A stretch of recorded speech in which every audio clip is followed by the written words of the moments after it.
Olá pessoal, tudo bem? Bom, hoje vamos entender sobre os pronomes do verbo ser, né? A colocação de tudo, isto, aquilo, a construção de isso, é tudo, ou, né? A colocação desses sujeitos do predicado da língua portuguesa.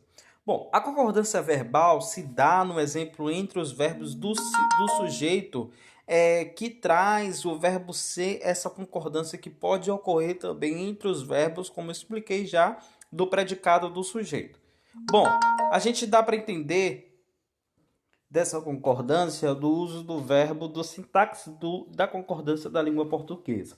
Bom, a gente dá para entender que o verbo ser concordará com o predicado do sujeito, certo, gente? A gente pode compreender desse uso a colocação dos pronomes isto, isso, aquilo, tudo, or e o predicado que estiver no uso do plural. Exemplo, isso são lembranças inesquecíveis, né? Aquilo eram problemas gravíssimos. Ou quem eu admiro em você são os seus cabelos compridos. Observamos que dá uma complementação do uso dos plurais da língua portuguesa, como expliquei na aula anterior para vocês desses verbos, tá?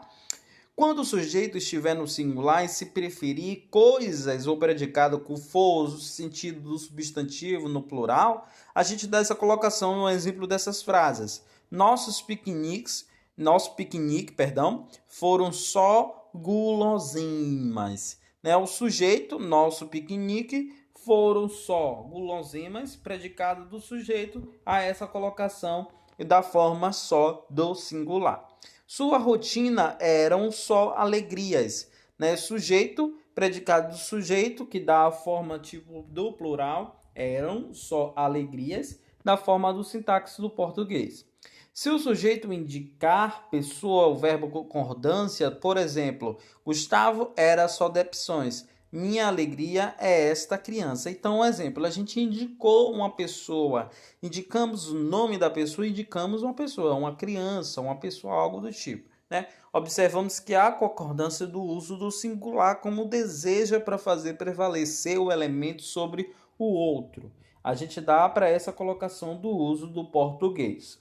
Quando o sujeito for pronomes interrogativos que, ou e quem, né? Por exemplo, que são esses papéis? Quem são aquelas crianças? Dá essa colocação do singular e do plural do uso dos verbos da sintaxe da língua portuguesa. Bom, qualquer dúvida é só falar. Grande abraço.